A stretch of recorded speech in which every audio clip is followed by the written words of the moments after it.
Kami bersyukur dan berterima kasih atas partisipasi dari Bapak Ibu Guru, dan ini merupakan salah satu program dari Guru Penggerak. Itu yang pertama itu adalah seperti yang disampaikan, baru tahap sosialisasi budaya positif di lingkungan sekolah. Jadi Bapak Ibu, seperti yang disampaikan bahwa terwujudnya Merdeka Belajar pada lingkungan sekolah, salah satu aspek itu adalah budaya positif yang diterapkan pada lingkungan sekolah ini. Jadi ini adalah masih dalam tataran sosialisasi, sehingga nanti ada kesamaan konsep antara kita sebagai CGP, calon guru penggerak, dengan Bapak Ibu. Karena pada intinya budaya positif ini tidak bisa bergerak sendiri. Satu komunitas kita berjalan bersama-sama. Mulai dari Bapak Ibu guru mata pelajaran, guru balik kelas, dengan siswanya itu sendiri. Jadi kita langsung saja Bapak Ibu guru. Yang pertama ini adalah saya bersama Pak Klaus yang mengikuti program kegiatan ini. Ini yang paling mendasar sekali itu adalah kenapa dijadikan sosialisasi budaya positif di lingkungan sekolah ini. Jadi yang pertama, perubahan paradigma dulu. Perubahan paradigma kita ini. Jadi perubahan paradigma ini, untuk membangun budaya positif sekolah ini perlu menyediakan lingkungan yang positif, aman, dan nyaman agar murid ini mampu berpikir, bertindak, dan menciptakan dengan merdeka, mandiri, dan bertanggung jawab. Jadi itu dia punya aspek yang paling utamanya. Nah sekarang, strategi yang perlu ditinjau untuk mencapai ini, itu adalah dengan penerapan bentuk disiplin yang dijalankan selama ini. Kita tinjau kembali bentuk disiplin yang kita jalankan selama ini. Jadi semuanya mengarah kepada seperti yang disampaikan pada hal yang pertama. Terus yang berikut, ini paparan menurut Glasser yang berkaitan teori kontrol. Jadi yang pertama, ilusi guru mengontrol murid. Demikian, kalau seandainya demikian, ini kondisi ini murid tersebut sudah mengizinkan dirinya untuk dikontrol. Jadi yang berkaitan dengan teori ini Bapak Ibu, saya tidak terlalu apa dia punya apanya, sehingga nantinya mungkin ini nanti saya akan bagikan yang berkaitan dengan teori-teori ini. Terus teori yang kedua, ilusi bahwa penguatan positif, efektif, dan bermanfaat. Itu yang pertama. Yang kedua, terus ilusi yang ketiga, bahwa kritik dan membuat orang merasa bersalah dapat menguatkan karakter. Jadi ini yang berkaitan dengan teorinya.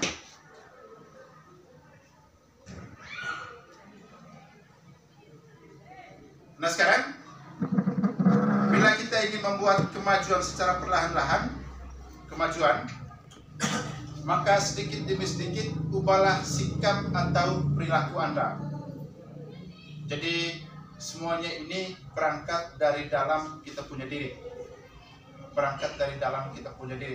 Jadi konsep utamanya disiplin positif ini berangkat dari dalam kita punya diri. Kalau kita punya diri sudah bisa berubah, maka dengan sendirinya orang-orang sekitar kita juga demikian.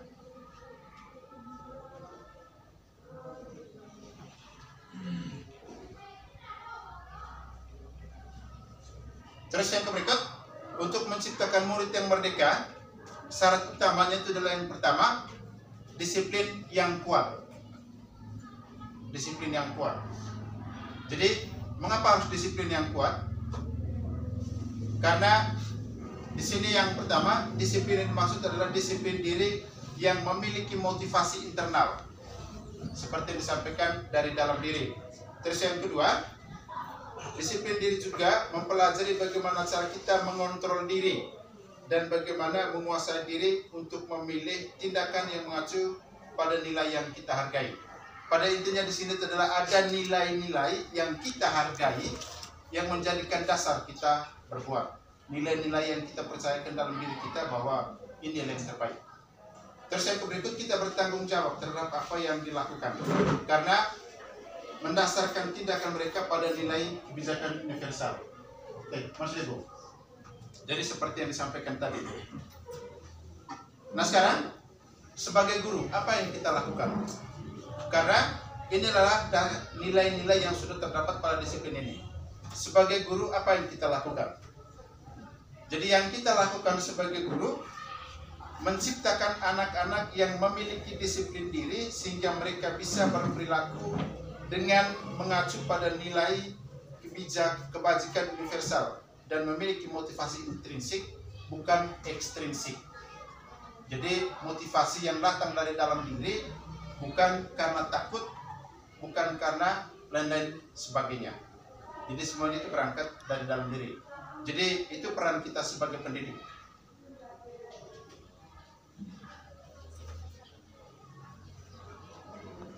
Ini motivasi perilaku manusia.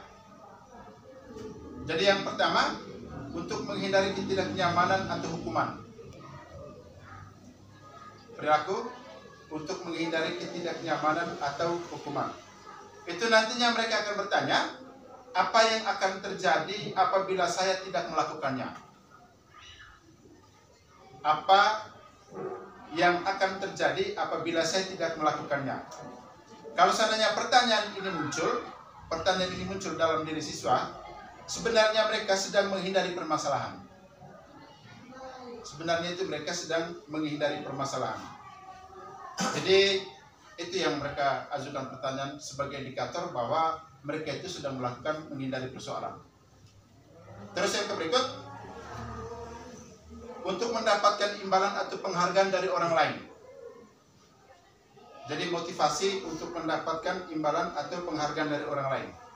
Jadi orang dengan motivasi ini akan bertanya, apa yang akan saya dapatkan apabila saya melakukannya?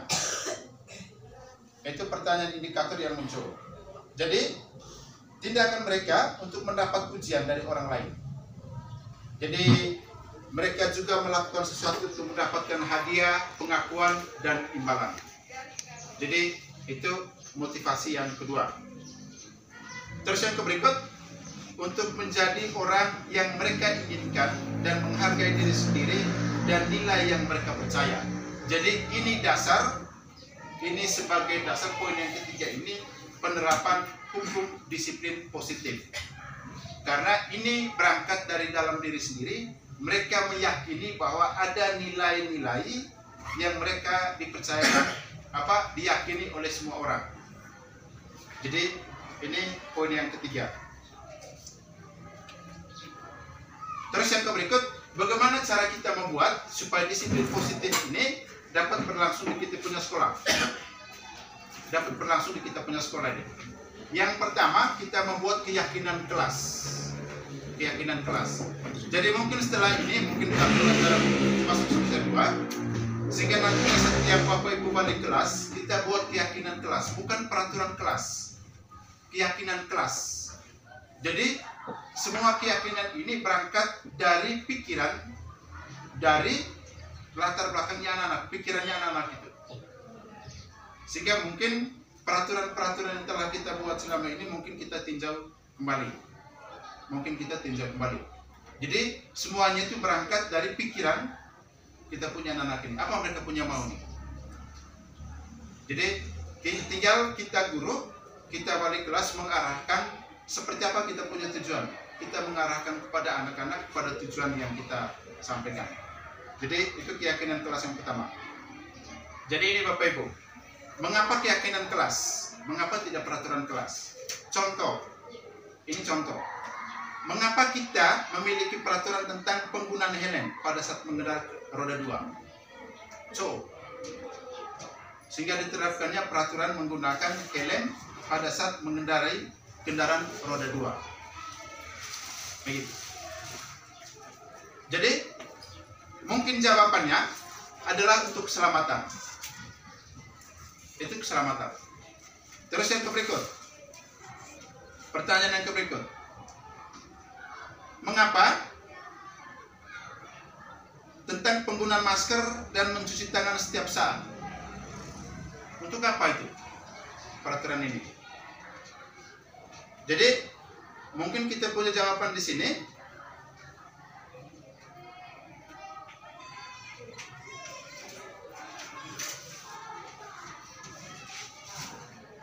Jalan.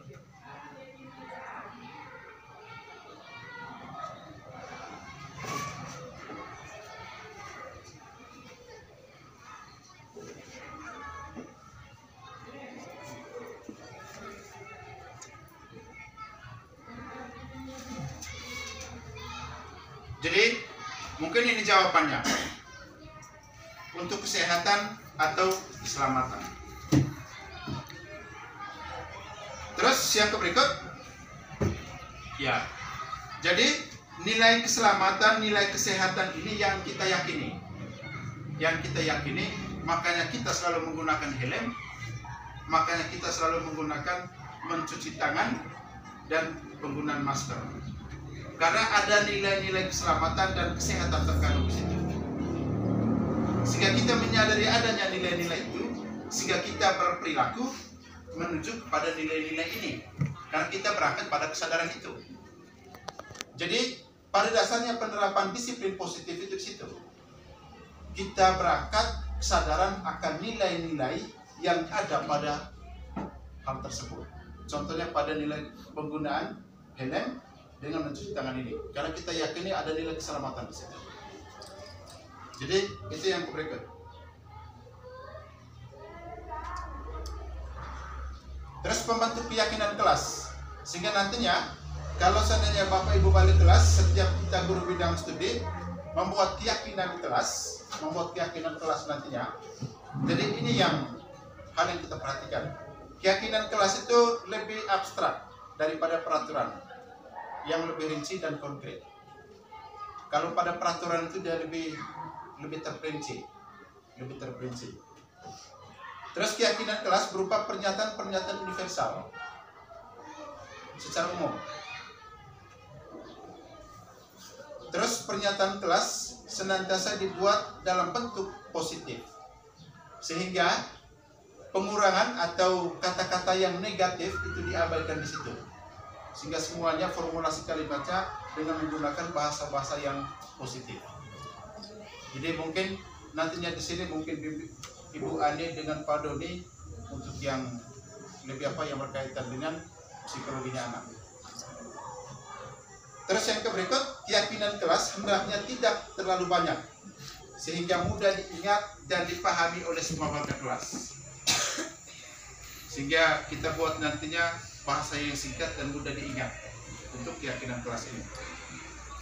Terus keyakinan kelas sebaiknya sesuatu yang dapat diterapkan di lingkungan tersebut. Itu keyakinan kelas. Terus semua warga kelas hendaknya ikut berkontribusi dalam pembuatan keyakinan kelas lewat kegiatan curah pendapat. Jadi ini yang lebih ditekankan di sini.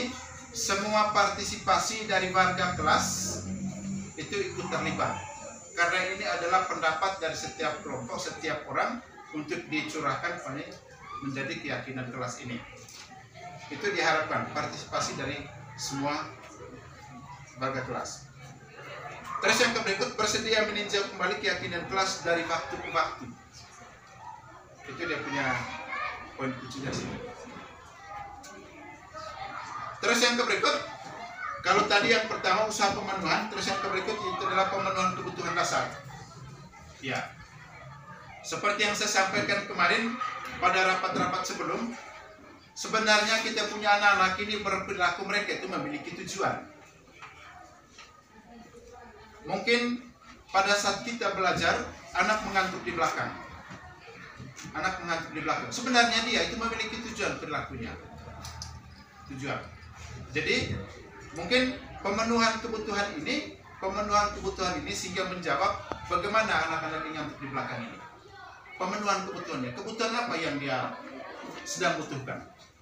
Jadi mungkin ini peran dari kita Bapak Ibu guru di kelas, ini supaya kita lebih teliti memahami kebutuhan anak yang mengalami masalah tersebut.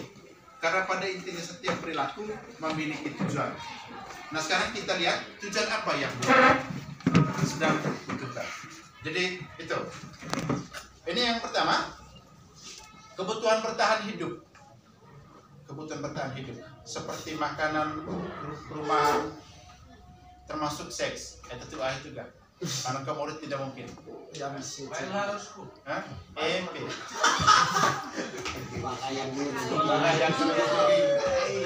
Harus pada daftar khusus. Jadi tidak boleh masuk kata-kata tidak lama pun. Terus yang berikut, cinta kasih sayang diterima. Jadi saya tidak perlu uraikan serapa.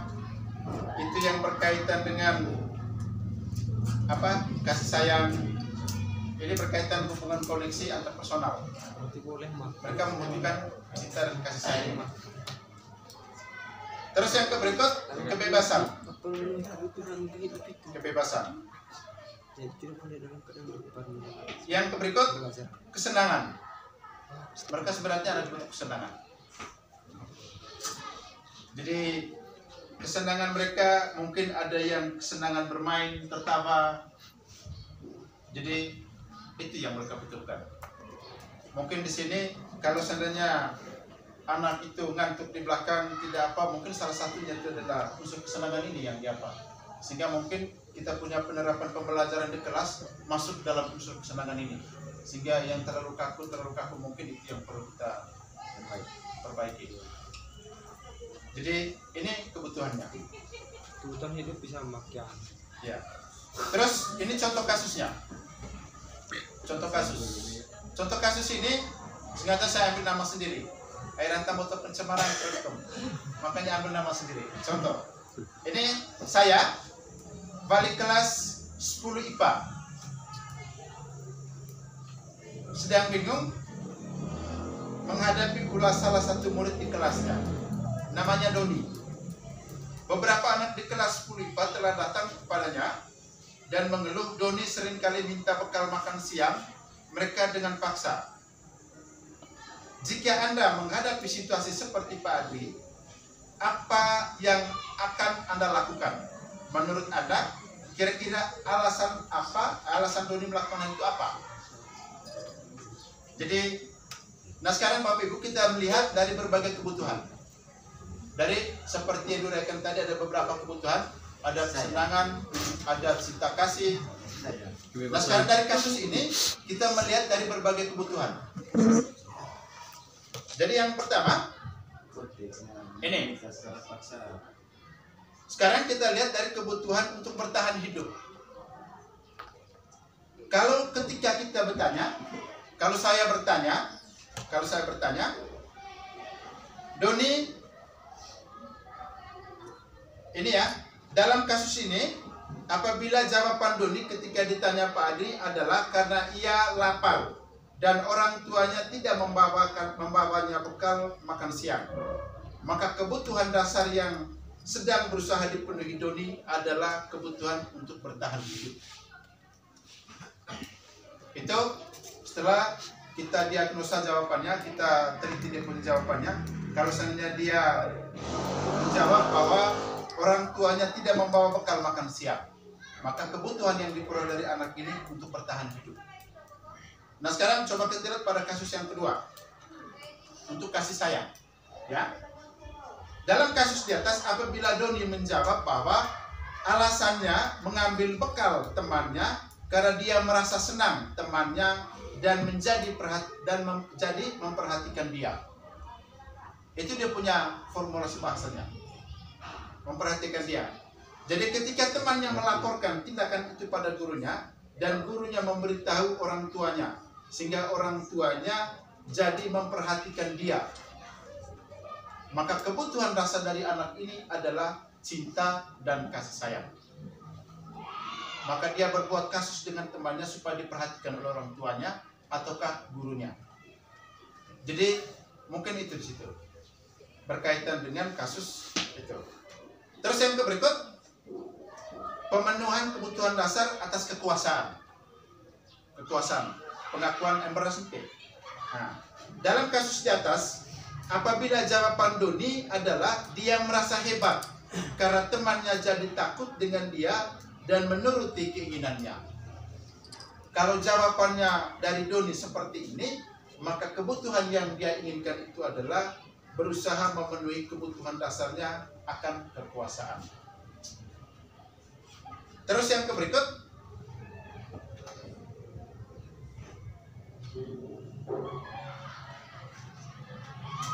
ya, ini kebebasan yang berkaitan kebutuhan kebebasan. Bila jawaban Doni kasus di atas adalah bahwa dia merasa bosan dengan bekal makanan yang dibawakan ibunya dari rumah, karena ibunya selalu membawa bekal yang sama. Oleh karena itu dia ingin mencoba makanan teman-temannya yang beraneka ragam. Maka di sini kebutuhan Doni itu adalah kebebasan. Itu ya, dia kebebasan.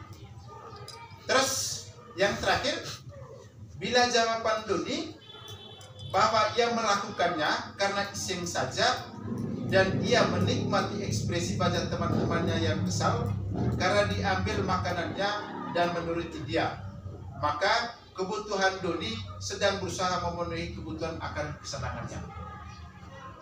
Jadi ini ada satu kasus yang kita lihat dari berbagai kebutuhan-kebutuhan ini. Jadi ini beberapa kasus ini. Jadi untuk selanjutnya mungkin saya serahkan kepada Pak Klaus untuk yang berikut. Ini posisi kontrol. Posisi kontrol di sini maksudnya Bapak Ibu, kalau seandainya kita menghadapi kasus-kasus anak, maka ada 5 posisi kontrol yang kita perankan di sini. Ada 5 posisi kontrol. Jadi sebagai Bapak Ibu guru wali kelas dan termasuk siapa saja, kalau kita menghadapi kasus-kasus anak, maka kita mengambil tindakan, ada 5 posisi kontrol yang kita berikan di sini. Peran kita maksudnya. Jadi mungkin untuk selanjutnya pada Pak Klaus. Ada bisa beri masukan. Jadi terima kasih kepada Pak Klaus yang hari ini merupakan hal yang baik. Hari ini perlu saya sampaikan kepada Pak Hardi supaya tema ini asosiasi budaya positif lingkungan sekolah ini di tahap-tahapan guru penggerak itu supaya dibukukan nanti setelah selesai 9 bulan toh, supaya ini nanti supaya mungkin ke depan ini kegiatan dari ke Pak Klaus dan Pak Hardi ini bahkan visi-visi sekolah. Kalau saya lihat tadi sekitar itu menyangkut guru penggerak ini ada manfaatnya, dan ini kalau saya lihat tadi bahasanya bahasa logika semua. Ini belum kalau sepintas sekali disampaikan begini ya tidak ada artinya bagi kami. Nah, untuk itu supaya ini dibukukan dari awal sampai selama 9 bulan ini supaya Pak Hardi dan Pak Klaus dibukukan. Nanti ini merupakan pegangan atau visi-misi lembaga SMA ke depan kita ambil supaya revisi misi-misi sekolah itu mungkin revisi setiap 5 tahun atau berapa tahun ini masukkan di situ. Dan ini nanti menyangkut apa saya lihat tadi itu, ini logika kita belum belum paham betul. Ini perlu teliti betul nanti. Untuk itu saya sampaikan supaya ini disampaikan nanti pada guru, gabe dan siswa menyangkut hal ini. Karena banyak juga kalau kita ada yang kita contoh tadi itu membawa bekal. Kan ini membawa bekal ini ya kalau saya kesimpulan untuk anak STK saja membawa bekal. Tapi kasusnya di SMA. SMA ini kan tidak ada bawa bekal. Ini yang perlu kita dipikirkan kembali nanti. Supaya untuk itu saya singkat saja supaya ini bahasanya agak rumit sedikit kalau kita paham betul. Kalau kita analisa betul ini bahasanya agak membingung, ada yang membingungkan, ada yang lurus langsung dipahami, tapi ada yang membingungkan. Untuk itu saya sampaikan supaya tahap-tahapan guru penggerak ini merupakan Pak Klaus dan Pak Hardi merupakan contoh untuk pertama supaya tahap-tahapan itu dibuka nanti. Ini merupakan supaya kita nanti revisi semua visi misi sekolah yang kita sudah 10 tahun ini, tapi tidak ada apa. Mungkin dengan ini juga merupakan visi misi sekolah nanti. Berapa poin-poin yang penting dari kultur penggerak ini masukkan dalam visi misi sekolah. Untuk itu saya mohon maaf karena saya sedikit potong mengikut pembicaraan dari Pak Klaus. Mungkin untuk selanjutnya akan berikut. Yang penting saya bisa masukkan supaya hal-hal ini dibukukan nanti supaya ada pegangan. Jadi hari ini. Jadi terima kasih. Saya kembalikan. Mohon maaf kalau Sudah ada ada tambah Pak memang sangat bagus sekali yang berkaitan dengan visi misi. Memang perancang visi misi kami sebagai guru penggerak memang sudah ada, tapi bukan itu belum masuk dalam ranahnya sekolah. Kalau visi misi proses penyusunannya, dan itu pun pada intinya dia mewujudkan murid merdeka belajar, arahnya itu ke sana. Jadi itu kita sudah rancang, tapi belum masuk pada tahap yang terkait proses penyusunan visi misi. Itu memang itu materi tersendiri. Bagaimana proses penyusunan visi misi itu? Berangkatnya dari mana kita menyusun visi misi? Itu materi tersendiri. Jadi untuk visi misi kita sudah apa? Terus yang berkaitan dengan contoh kasus, ini adalah contoh kasus. Jadi bukannya tidak mungkin kasus ini mungkin tidak ada di sini, tetapi kasus-kasus lain ada di sini. Tetapi setidaknya dari contoh ini kita bisa paham. Oh, dia punya penanganannya sebenarnya kasus anak itu memiliki kebutuhan. Kebutuhan apa yang mereka apa ya? Kalau seandainya kasih sayang, nah sekarang kita punya pendekatan seperti apa? Jadi mungkin ini. Jadi mungkin kasus-kasus ini yang dicontohkan ini adalah sebagai contoh untuk kita kalau seandainya di lapangan kita menghadapi ini. Jadi itu maksudnya. Jadi mungkin itu dari Pak Heri. Terus yang bakal menyangkut dibukukan, untuk dibukukan ini memang ya mungkin nanti kita ya boleh. Kalau mau jadi biasa nantinya boleh. Ya, jadi mungkin itu nantinya Pak. Mungkin langsung ke Pak Klaus. Terima kasih Pak Adi. Zaman tadi ini, baik dalam membangun budaya positif, seperti yang tadi dijelaskan oleh Pak Adi, ada keyakinan kelas, kemudian bagaimana memantau kebutuhan murid.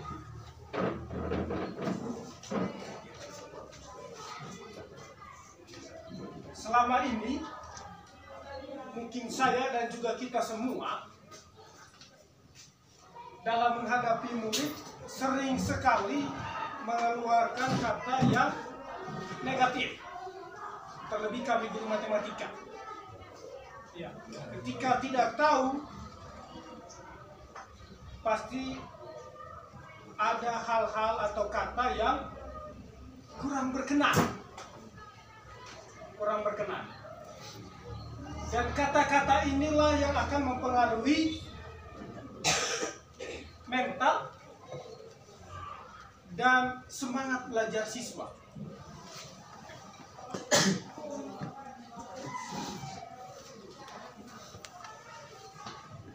Misalnya ketika murid melakukan kesalahan, maka ada beberapa tindakan yang sering kita lakukan. Bahkan ketika siswa melakukan kesalahan, sering sekali kita menjustifikasi siswa dengan hal-hal yang tidak berkenan. Ketika tidak mengerjakan, maka ada ancaman. Ada kata-kata yang kalau tidak kumpul, maka itu akan mempengaruhi siswa. Dan sebagai guru matematika, ketika siswanya tidak mengetahui pelajaran berhitung,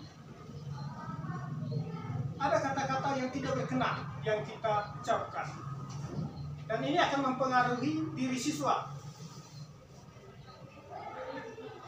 Namun ketika kita memulainya dengan hal-hal yang positif, mengajak mereka bagaimana mereka melihat kesalahannya itu untuk bisa diperbaiki, keyakinan dari dalamnya supaya dia punya keinginan, punya niat untuk memperbaikinya.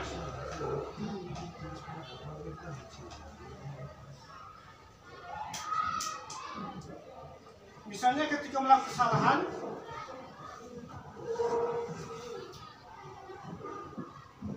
kita akan mengubah pertanyaannya kepada siswa. Kita akan meminta dia bagaimana kesalahan yang telah dia lakukan. Dan ini pernah kami terapkan di kelas ketika siswa tidak mengumpulkan tugas.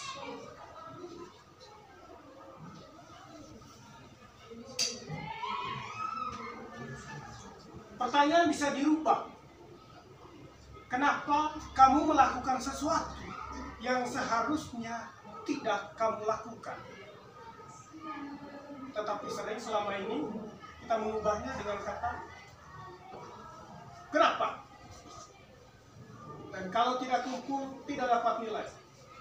Kalau tidak mengerjakan tugas, maka jangan harap ada nilai di rapor. Ini sudah suatu ancaman. Dan itu tadi melanggar kebutuhan dasar dari siswa. Sehingga ketika kita mulainya dengan suatu keyakinan,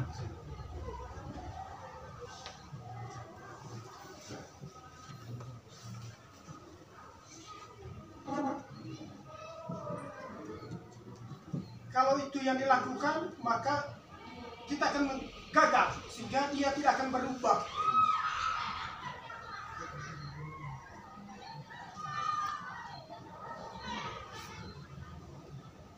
Bagaimana dengan restitusi? Apa itu restitusi? Restitusi adalah proses menciptakan kondisi bagi murid untuk memperbaiki kesalahannya, sehingga mereka kembali pada kelompok mereka dengan karakter yang lebih kuat. Ada keyakinan dari dalam bahwa dia bisa berubah, punya semangat dan punya niat untuk berubah. Bukan berubah karena adanya tekanan, ada hal-hal yang membuat dia takut. Dia berubah karena takut ini. Tetapi dia berubah itu karena keyakinan dari dalam dirinya. Dia ingin berubah dan melakukan sesuatu hal yang baik.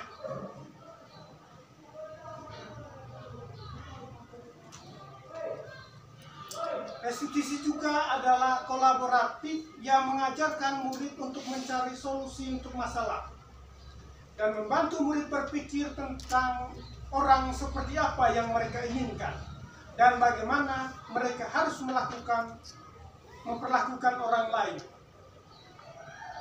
Setiap murid, bahkan anak, punya figur yang ingin menjadi role modelnya. Ingin sekali seperti guru ini. Dia ingin sekali seperti gurunya atau seperti orang tua. Sehingga harapannya adalah kita menjadi role model untuk siswa kita masing-masing.